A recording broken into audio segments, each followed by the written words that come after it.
अस्सलाम वालेकुम। खेलों की खबरों पर तबसरों और सदियों से स्कोर के एक और प्रोग्राम के साथ सैयद याया हुसैनी आपकी खिदमत में हाजिर है। एक तरफ पाकिस्तान की क्रिकेट टीम कामयाबियों पर कामयाबियां समेट रही है और दूसरी जानिब हॉकी टीम जो पाकिस्तान का कौमी खेल है, Pakistan hockey team champions trophy hockey tournament में तवक्कुआत पर पूरी ना उतर सकी। 2 मैचों में नाकामी का नतीजा ये निकला कि पाकिस्तान कम से कम टूर्नामेंट जीत तो नहीं सकता। आज के प्रोग्राम में हम आपके लिए क्या कुछ लेकर आए हैं, सबसे पहले एक नजर आज के टॉप स्कोरर पर।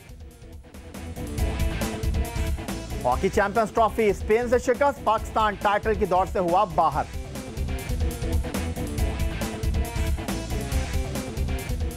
पाकिस्तान और बांग्लादेश के दरमियान तीसरा वनडे कल होगा।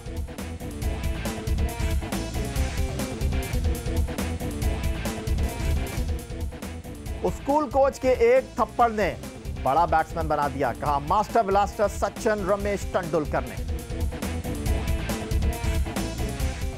और साफ फुटबॉल चैंपियनशिप, पाकिस्तान और मालदीव का मैच किसी गोल के रहा बगैर बराबर।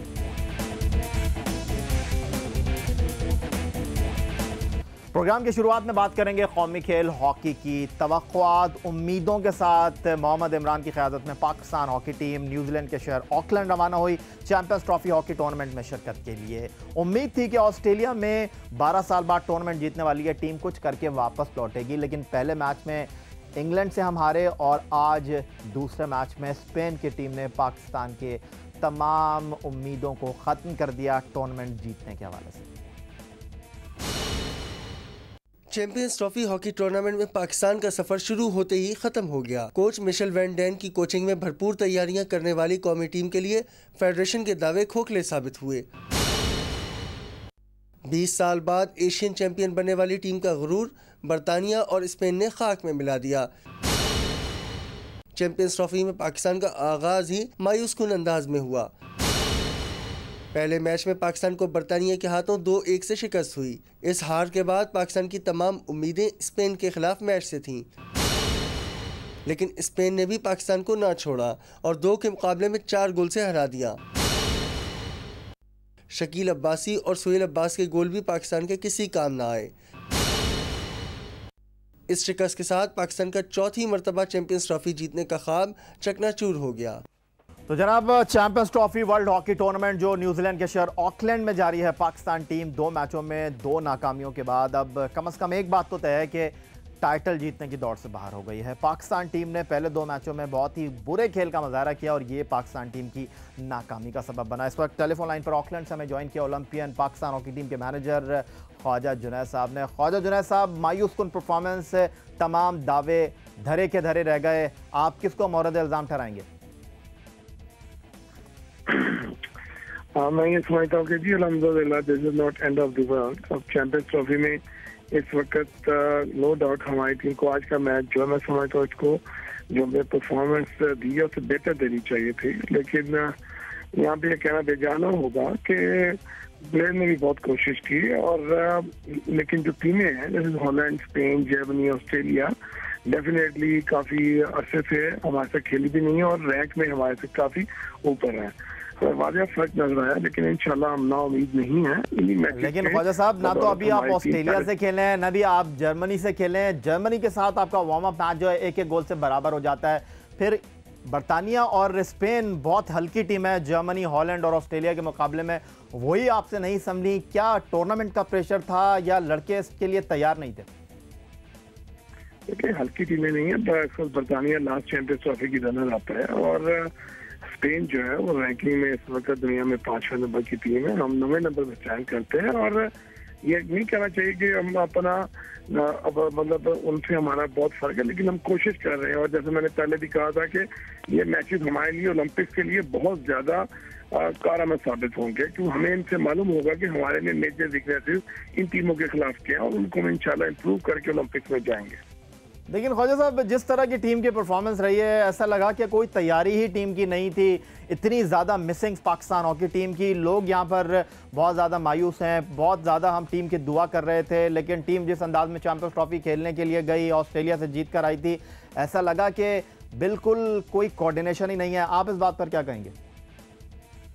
देखिए, बिल्कुल आप अपनी जगह बिल्कुल ठीक कह रहे हैं कि पब्लिक पॉइंट ऑफ व्यू से हमेशा हार जो होती है मायूस कुन होती है, लेकिन मैं ऐसे टेक्नोक्रेट ये जरूर कहूँगा कि हम इंशाल्लाह एक ऐसे बिल्डिंग या प्रोसीजर में हैं जहाँ पे इस तरह की शिकस्त आ सकती हैं, और यहीं पे मैं समझता हूँ कि ये शिकस्त अगर आई हैं तो इसकी बदौलत हम आने वाले टूर्नामेंट के लिए बेहतर प्रिपेयर हो सकते हैं।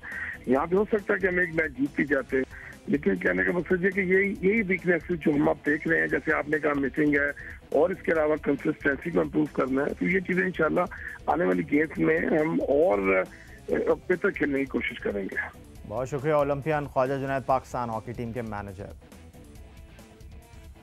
तो जनाब, पाकिस्तान हॉकी टीम के मैनेजर इस नाकामी पर सिर्फ यही कह रहे थे कि टीमें हमसे बेहतर थीं और पाकिस्तान टीम इंटरनेशनल हॉकी में 9वें नंबर की टीम है। बरतानिया रनर्स अप थी पिछली चैंपियंस ट्रॉफी की, स्पेन 5वें नंबर पर है।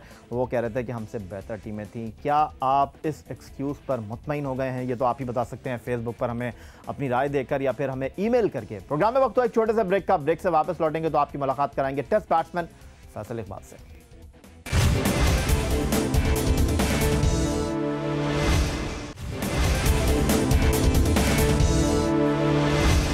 एक बार फिर कहेंगे आपको खुशामदीद और कुछ बात कर लेते हैं क्रिकेट के खेल की। पाकिस्तान का डोमेस्टिक फर्स्ट क्लास सीजन जारी है और ग्रेड 2 कायद-ए-आज़म ट्रॉफी में फाइनल का फैसला हो चुका है। पेशावर की टीम फाइनल में मुकाबला करेगी सुई नॉर्दर्न गैस का। पेशावर में ये फाइनल खेला जाएगा और ग्रेड 1 क्रिकेट टूर्नामेंट अभी जारी है। आज के इस प्रोग्राम में हम कुछ बात करेंगे पाकिस्तान के टेस्ट बैट्समैन फैसल इकबाल से, लेकिन इससे पहले कि उनसे गुफ्तगू की शुरुआत करें, उनके कुछ करियर पर एक निगाह डाल लेते हैं। दिसंबर 2000 में उन्होंने अपने वनडे करियर की शुरुआत की और पाकिस्तान के लिए 18 एक रोज़ा मैचों में 1 सेंचुरी के साथ 22.42 की औसत से 314 रन स्कोर किए।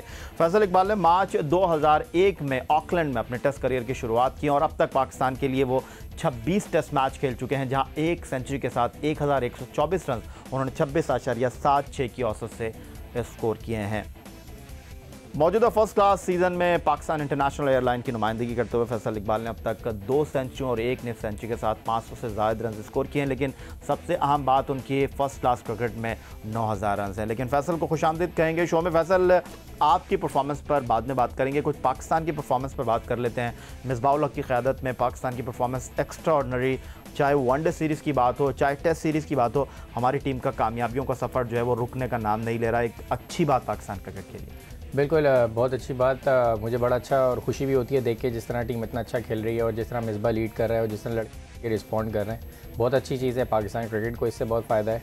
और सबसे बड़ी चीज़ ये है कि मिसबा के साथ साथ हफीज़, शाहिद भाई जो सीनियर प्लेयर वगैरह हैं वो बहुत अच्छा परफॉर्म कर रहे हैं। तो हमारी क्रिकेट के लिए आगे इसमें बहुत ज़्यादा हमें अच्छे रिजल्ट्स के जो हैं और ज़्यादा भी हमें एक्सपेक्टेशन है। अब जैसे इंग्लैंड सीरीज़ जो अब आने वाली है, मेरे ख्याल में ये जो परफॉर्मेंसेज हैं ये इंग्लैंड सीरीज़ के बाद, मतलब इंग्लैंड सीरीज़ जब शुरू होगी, मेरे ख्याल में ये विन्स और ये कॉन्फिडेंस जो है वो सीरीज़ में बहुत काम आएगा, स्पेशली जो श्रीलंका के अगेंस्ट हमने सीरीज़ के लिए। फैसल, आपके बारे में कहा कि टेस्ट क्रिकेट को आप ज़्यादा अच्छे तरीके से हैंडल करते हैं और आप पर एक स्टैम्प भी लग चुकी है कि आप टेस्ट क्रिकेट के अच्छे बैट्समैन हैं। पाकिस्तान टीम ने जो है वो परफॉर्म किया, श्रीलंका के खिलाफ टेस्ट सीरीज़ जीतने में कामयाब रही, अपनी टेस्ट रैंकिंग को कुछ बेहतर बनाने की पाकिस्तान ने कोशिश की है। अब बांग्लादेश के साथ टेस्ट सीरीज़ को आप किस तरह देख रहे हैं? एक ऐसी टीम जो बिल्कुल पाकिस्तान के सामने चारों खाने चित है। देखिए, सबसे पहले तो मैं ये कहूँगा कि टेस्ट स्पेशलिस्ट जो आपने बात की थी वो तो पास्ट में कुछ नाजायज़ लोगों ने लेबल लगा दिया था। सिर्फ ये था कि उस फॉर्मेट में नहीं खिलाने की कुछ वजूहत होती थी, बट आई एम श्योर मैं हमेशा से पॉजिटिव रहा हूँ और जो हमारा तरीक़ेकार उस क्रिकेट खेलने के लिए है वो सबको मैं हर साल फुलफ़िल करता हूँ अपनी डोमेस्टिक क्रिकेट में। और माशाल्लाह 4000 से ज़्यादा डोमेस्टिक वनडे में रन भी हो चुके हैं। तो मेरी कोशिश यही है कि पाकिस्तान को हर फॉर्म ऑफ क्रिकेट में रिप्रेजेंट करूँ। और जो सीरीज़ जो आपने टेस्ट क्रिकेट की बात की, मुझे बहुत पॉजिटिव एक्सपेक्टेशन है कि जो परफॉर्मेंसेज जो पास में लड़के अभी देते हुए आ रहे हैं उनसे कॉन्फिडेंस बहुत अच्छा होगा, मोरल बहुत हाई होगा। तो ये रिजल्ट्स जो है आगे अच्छे आने के जो नतीजे हैं वो इन सब चीज़ों को देख के आते हैं। तो बहुत अच्छे कॉन्फिडेंस के साथ लड़के खेल रहे हैं, बहुत अच्छा टीम कॉम्बिनेशन, टीम मैनेजमेंट सब बहुत अच्छा, ओवरऑल स्टाफ जो जितना भी है सब बहुत मेहनत कर रहे हैं लड़कों के साथ। मेरे ख्याल में ये अच्छा साइन है जो आगे पाकिस्तान फ्यूचर में जो है क्रिकेट का बहुत अच्छा नज़र आ रहा है। एक तरफ टीम इंटरनेशनल क्रिकेट में मसरूफ़ है, दूसरी जानिब पाकिस्तान का डोमेस्टिक सीज़न अपनी पूरी रानाइयों के साथ जारी है, एक्शन के साथ ये टूर्नामेंट जारी है। कायद-ए-आज़म ट्रॉफी ग्रेड 2 में तो अब फाइनल का फैसला हो गया क्योंकि राउंड मुकम्मल हो चुके हैं। आप ग्रेड 1 में PIA की नुमाइंदगी कर रहे हैं। क्या इस बार आप फ़र्क महसूस कर रहे हैं? पिचेस के एतबार से कहा जा रहा है कि बैट्समैनों के लिए फ्रेंडली विकेट्स नहीं है, बॉलर्स के लिए। बॉल के बारे में आप क्या कहेंगे? ओवरऑल किस तरह देख रहे हैं आप इस फर्स्ट क्लास सीज़न को? देखिए, हमारे यहाँ हमेशा हर साल क्रिकेट जो है वो इम्प्रूवमेंट की तरफ ही जाती है। डोमेस्टिक क्रिकेट में हमें हर साल फॉर्मेट जो है वो इसी तरह का होता है कि कभी हमें कंबाइंड होकर खेलना पड़ता है, कभी हम एसोसिएशंस की तरफ से रिप्रेजेंट करते हैं। बट बहुत अच्छा सीज़न जा रहा है ओवरऑल जो है हमें डोमेस्टिक क्रिकेट खेलने में मज़ा आ रहा है। मुश्किल विकेट के ऊपर रन्स करने में मज़ा आ रहा है, उससे हमारा अपना कॉन्फिडेंस बहुत अच्छा हो रहा है। जिस तरह अभी आपने ग्रीन टॉप पिचेस की बात की कि उस विकेट के ऊपर बैटिंग करके रन्स करना है, इससे बैट्समैन का कॉन्फिडेंस अच्छा होता है, उसके खेल में निखार आता है। तो मेरे ख्याल में एक बहुत अच्छे नज़रिए पे मुझे क्रिकेट नज़र आ रही है जो आगे जाते हुए। और इधर मैं नए चेयरमैन साहब को वो मुबारकबाद दूंगा जिन्होंने आके पाकिस्तान क्रिकेट बोर्ड की चीज़ें संभाली हैं, और एक गुड लक चार्म नज़र आए वो उनके आते ही जो है टीम की फतवात भी अच्छी होना शुरू हो गई हैं और लड़कों की परफॉर्मेंसेस भी बहुत अच्छी नज़र आ रही हैं। और हम लोग भी बहुत ज़्यादा पॉजिटिव हैं कि जिस तरह सारे सीनियर प्लेयर्स ने कम बैक किया, इंशाल्लाह मैं भी बहुत बुरी उम्मीद हूँ कि इंशाल्लाह जल्द पाकिस्तान टीम में हर फॉर्मेट में कम बैक करूँगा। अच्छा, अब इस मौजूदा सीज़न की अगर हम बात करें, आपके एतबार से अगर हम बात करें, आपके हवाले से अगर हम बात करें, 2 सेंचुरियाँ आपने स्कोर की हैं। सीज़न की जब शुरुआत हुई कुछ आप इतने अच्छे कलर में दिखाई नहीं दिए। 1 सेंचुरी आपने सियालकोट के खिलाफ स्कोर की, अभी लास्ट राउंड में आपने ज़र तरक्याती बैंक के खिलाफ स्कोर की जो कि इस वक्त टॉप टीम है। किस तरह फैसल इकबाल की वापसी को देख रहे हैं आप इंटरनेशनल क्रिकेट में? आप समझते हैं ये काफ़ी है या अभी और कुछ करने की ज़रूरत? मेरी तो कोशिश ये है कि अभी जो रिमेनिंग मैचेस और रह गए हैं उसमें भी इंशाल्लाह और अच्छी परफॉर्मेंस दे, और ज़्यादा सेंचुरीज़ करूँ। बिकॉज जितनी ज़्यादा सेंचुरीज़ होती हैं, जितनी अच्छी परफॉर्मेंस होती है, उतना ज़्यादा कॉन्फिडेंस आपका अच्छा होता है। क्योंकि मेरा जो 2006 का कमबैक हुआ था वो भी इसी तरह 7 सेंचुरीज़ के बाद हुआ था। तो कॉन्फिडेंस इतना अच्छा रहा कि टेस्ट मैच में जाते ही 1 सेंचुरी हुई थी। तो ये चीज़ें एक बैट्समैन, एक प्लेयर के लिए भी बहुत अच्छी होती हैं कि वो जब कॉन्फिडेंस में आता है, क्योंकि उसने पास्ट में इतना एक्सपीरियंस गेन किया हुआ होता है, और इस एक्सपीरियंस और कॉन्फिडेंस के साथ जब मैदान में आता है तो एक अच्छा निखार उसके अंदर नज़र आता है। और मैं अपने आप को एक बहुत कॉन्फिडेंट और एक मैच्योर प्लेयर के तौर पे महसूस भी कर रहा हूँ, क्योंकि एक्सपीरियंस का वाकई नेमुल बदल नहीं होता। जब आप एक्सपीरियंस गेन करते हैं तो आपको पता चलता है कि आपने क्या क्या चीज़ें नहीं सीखी हैं, और ये खेल ऐसा है कि आप इसमें एवरीडे सीखते रहते हैं। तो मेरे ख्याल में मैं अब अपने आप को एक मैच्योर मिडिल ऑर्डर बैट्समैन के तौर पर महसूस कर रहा हूँ। 30 दिसंबर को आप अपनी 30वीं सालगिरह मना रहे हैं। कहते हैं कि बैट्समैन जो है वो 30 के बाद ज़्यादा मैच्योर हो जाता है, ज़्यादा अच्छा खेल लेता है। इस मौजूदा टीम को अगर हम देखें, यूनुस खान 34, मिसबाह उल हक 38 की तरफ जा रहे हैं। आपको लगता है कि आपकी वापसी होगी तो सिर्फ एक फॉर्मेट ऑफ क्रिकेट में होगी? आप समझते हैं कि आप वनडे क्रिकेट में भी अपने आप को जो है टीम में अहलियत का जो है वो अहल समझते हैं? बिल्कुल, इंशाल्लाह मेरा इरादा तीनों फॉर्म ऑफ क्रिकेट में पाकिस्तान के लिए कमबैक करने का है, और इंशाल्लाह अल्लाह ने चाहा तो बिल्कुल ज़रूर होगा। देखें, प्लेयर के अपने ऊपर डिपेंड करता है कि वो अपनी फ़िटनेस और अपनी परफॉर्मेंस पे ध्यान देता है। मेरी कोशिश शुरू से यही रही कि अपने आप को सुपर फिट रखूं, अपनी बैटिंग पे ध्यान दूं और अपनी फील्डिंग पे ध्यान दूं। हमेशा से आपको मैं बेस्ट फील्डर्स के अंदर नज़र आया हूँ पाकिस्तान की तरफ से, और बैटिंग में भी मेरी यही कोशिश रही है कि टॉप पे नज़र आऊँ। तो मैंने अपने आप को ड्रॉप होने के बाद से जो पिछले 1.5 साल 2 साल से मैं बाहर हूँ, मैंने अपनी 2 चीज़ों के ऊपर काम किया है। एक अपनी फ़िटनेस को और एक्स्ट्रा ऑर्डिनरी करने की कोशिश की, और अपनी बैटिंग और फील्डिंग को।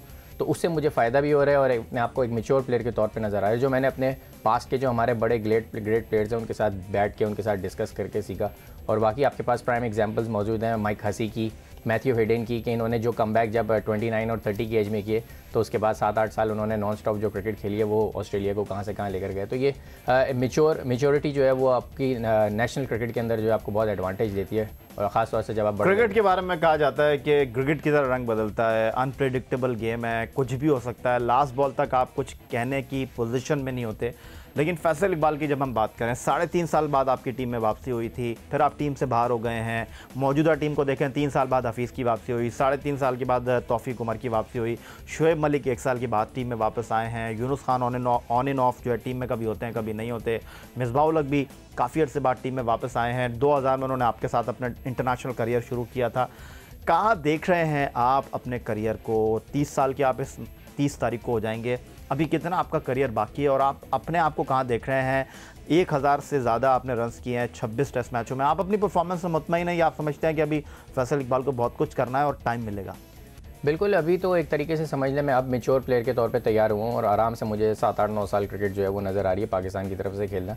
बिकॉज अगर आप जितने भी ग्रेट प्लेयर्स जो देखें जिन्होंने अपने फिटनेस और बैटिंग फील्डिंग के साथ जो रखा है, वो अभी तक आपके सामने खेल रहे हैं। राहुल द्रविड़ की मिसाल आपके सामने है, तेंदुलकर की मिसाल आपके सामने है, लक्ष्मण की मिसाल आपके सामने है, और जितने भी प्लेयर्स ऑस्ट्रेलिया से खेल रहे हैं। तो डिपेंड आपकी फिटनेस और फॉर्म पे करता है, और जब आप एक्सपीरियंस प्लेयर हो जाते हैं तो फिर आप अपने एक्सपीरियंस को कंटिन्यू करके चलते हैं। तो मेरी कोशिश यही है कि इंशाल्लाह पाकिस्तान के लिए ज़्यादा से ज़्यादा खेलूँ, और अब जो फैसल इकबाल आपको पाकिस्तान क्रिकेट में नज़र आएगा, एक बहुत ही डिफरेंट और बहुत ही मैच्योर बैट्समैन आपको नज़र आएगा। जो पास्ट में लोगों ने मेरी परफॉर्मेंसेस पाकिस्तान के लिए देखी हैं, अब इंशाल्लाह आगे उसमें और ज़्यादा अच्छी परफॉर्मेंसेस आपको नज़र आएंगी। बहुत शुक्रिया फैसल कि आप हमारी दावत पर स्टूडियो आए, हमसे बात की। और फैसल इकबाल के जो चाहने वाले हैं, यकीनन आज गुफ्तगू सुन के उनको अंदाज़ा हुआ होगा कि फैसल इकबाल में कुछ करने की लगन भी है, सिर्फ मौका मिलने के वो मुंतज़िर हैं। प्रोग्राम में वक्त हुआ एक छोटे से ब्रेक से वापस लौटकर कुछ और खेलों पर बात करेंगे।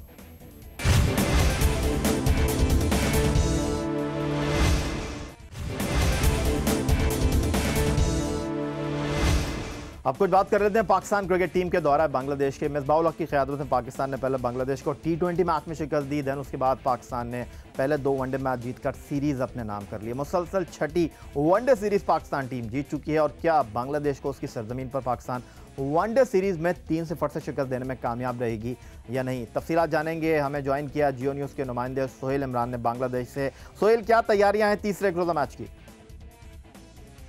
बांग्लादेश की टीमों के दरमियान सीरीज़ का तीसरा और आखिरी एक रोज़ा मैच यहां चिटगांग के ज़हूर अहमद चौधरी स्टेडियम में खेला जाएगा। सीरीज़ पहले ही पाकिस्तान क्रिकेट टीम अपने नाम कर चुकी है। 2-0 की फैसला कुन बर्तरी हासिल है, इसलिए जो तीसरा मैच है उसका सीरीज़ के नतीजे पर कोई फ़र्क नहीं पड़ेगा। लेकिन कप्तान मिसबाह उल हक का कहना है कि वो सिर्फ जीत के लिए ही देख रहे हैं। बांग्लादेश के नायब कप्तान महमूदुल्लाह ने यहाँ पर न्यूज़ कॉन्फ्रेंस की है। उनका कहना है कि बैट्समैनों की एप्लीकेशन अच्छी नहीं रही सीरीज़ में अब तक, और कोशिश यही होगी कि जो टॉप ऑर्डर बैट्समैन हैं वो विकेट पर ठहर कर खेलें तो अच्छे मुकाबले की यहाँ तवक्को की जा सकती है मजबूत हरीफ पाकिस्तान के ख़िलाफ़। बहुत शुक्रिया आपका सोहेल इमरान। चिटगांग से तीसरे एक रोज़ा मैच के लिए हमें अपडेट कर रहे थे। और पाकिस्तान और बांग्लादेश के दरमियान तीसरे एक रोज़ा मैच का नतीजा कुछ भी हो, सीरीज़ पाकिस्तान टीम अपने नाम कर चुकी है। अब देखना यह है कि पाकिस्तानी खिलाड़ी किस तरह बांग्लादेश को तीसरे एक रोज़ा मैच में हैंडल करते हैं। कुछ बात कर लेते हैं एक ऐसे खिलाड़ी की जिसने टेस्ट और वनडे क्रिकेट में सबसे ज़्यादा रन बनाने का रिकॉर्ड अपने कब्जे में कर रखा है। उसको सिर्फ 1 सेंचुरी की ज़रूरत है। इंटरनेशनल क्रिकेट में सेंचुरियों की सेंचुरी बनाने के लिए बिल्कुल कोई पहली मैं आपसे नहीं पूछ रहा, और आप बिल्कुल पजल ना हो, बिल्कुल ठीक समझे आप। सचिन रमेश तेंदुलकर की हम बात कर रहे हैं, जिनका कहना यह है कि एक थप्पड़ ने उस्ताद के उनको एक बड़ा खिलाड़ी बनाने में बहुत अहम किरदार अदा किया। बॉलर्स की नींद उड़ाने वाला सचिन तेंदुलकर बड़ा खिलाड़ी कैसे बना? क्या उसने बाकायदा किसी एकेडमी ट्रेनिंग हासिल की? क्या किसी कोच ने उसकी रहनुमाई की? नहीं, असल वजह ये नहीं, बल्कि काम किया उस थप्पड़ ने जो तेंदुलकर को रसीद किया सर रामाकांत ने। ये कोई और नहीं कहता, खुद लिटिल मास्टर ने इसका एतराफ किया। सर रामाकांत की 79वीं सालगिरह के दौरान तेंदुलकर बिना किसी को बताए प्रैक्टिस सेशन छोड़कर वानखेड़े स्टेडियम पहुंच गए, जहां उनके स्कूल की टीम फाइनल खेल रही थी। मैच खत्म हुआ तो तेंदुलकर की नजर पड़ी कोच सर रामाकांत पर। लिटिल मास्टर ने सोचा क्यों ना रामाकांत जी को टीम की जीत की मुबारकबाद दी जाए, शायद प्रैक्टिस सेशन छोड़ने का गुस्सा ठंडा हो जाए। लेकिन रामाकांत जी तो जैसे तेंदुलकर को ही ढूंढ रहे थे। उन्होंने सचिन को जोरदार थप्पड़ रसीद किया जो किसी बर्क रफ्तार स्क्वायर कट से कम नहीं था, जिसने हाथ में पकड़ा लंच बॉक्स भी गिरा दिया। स्कूल कोच बोले, अगर अपनी क्रिकेट पर तवज्जो दो तो आज तुम जिन्हें देखने आते हो कल वही लोग बल्कि पूरी दुनिया तुम्हें देखने स्टेडियम आएगी। बस यही वो लम्हा था जिसने तेंदुलकर की जिंदगी बदल डाली। यूं थप्पड़ खाकर बदलने वाला तेंदुलकर क्रिकेट की दुनिया का बेताज बादशाह बन गया। तो जनाब, आप समझे कि एक बड़े खिलाड़ी की कामयाबियों के पीछे उस्ताद की इज्जत करना सबसे अहम पहलू था, और सचिन तेंदुलकर के करियर में ये चीज़ आप देख सकते हैं। कुछ भारत ही की बात करेंगे जहां साफ फुटबॉल चैंपियनशिप जारी है। पहला मैच पाकिस्तान का बांग्लादेश के खिलाफ किसी गोल के बराबर रहा था, और कुछ ऐसा ही मालदीव के साथ भी पाकिस्तान के मैच में हुआ। नई दिल्ली का जवाहरलाल नेहरू स्टेडियम साफ फुटबॉल चैंपियनशिप में पाकिस्तान और मालदीव के दरमियान मैच के लिए एक बार फिर सजा। मैच का आगाज़ सनसनीखेज अंदाज में हुआ। दोनों टीमों के फॉरवर्ड गोल बनाने की कोशिशें करते रहे, लेकिन उनकी काविशें बेसूद ही साबित हुईं। कभी लगाई गई किक पर गेंद गोल पोस्ट के करीब से निकल गई, और कभी गोलकीपर खिलाड़ियों की जानिब से किए गए हमले के सामने डट गया। नतीजा इसलिए 0 ही रहा, और कोई भी टीम गोल बनाने में कामयाब ना हो सकी, और मैच बगैर किसी गोल की बराबरी पर ख़त्म हो गया। इससे पहले खेले गए एक और मैच में नेपाल ने बांग्लादेश को 0 के मुकाबले में 1 गोल से हरा दिया। ग्रुप बी में अब नेपाल 4 पॉइंट्स के साथ पहली पोजीशन पर है, जबकि मालदीव और पाकिस्तान की टीमें 2-2 पॉइंट्स के साथ दूसरी और तीसरी पोजीशन पर हैं। तो जनाब, एक अच्छी बात तो यह है कि टीम हारी नहीं, लेकिन जीत से भी तो दूर है पाकिस्तान फुटबॉल टीम साफ फुटबॉल चैंपियनशिप में। और इसी बात पर आज का प्रोग्राम समेटते हुए आपसे चाहेंगे इजाज़त। score.geo न्यूज़ फेसबुक पर आप विजिट कर सकते हैं इस एड्रेस के साथ हमारा पेज, और अगर आप हमें ईमेल करना चाहते हैं, अपनी राय का इजहार करना चाहते हैं, तो फिर score@geo.tv आप हमें ईमेल भी कर सकते हैं। आज का प्रोग्राम यही समेटते हुए स्कोर की पूरी टीम के साथ सैयद यार हुसैनी आपसे चाहेगा इजाज़त। फिर जल्द मुलाकात होगी, तब तक के लिए अल्लाह हाफ़िज़।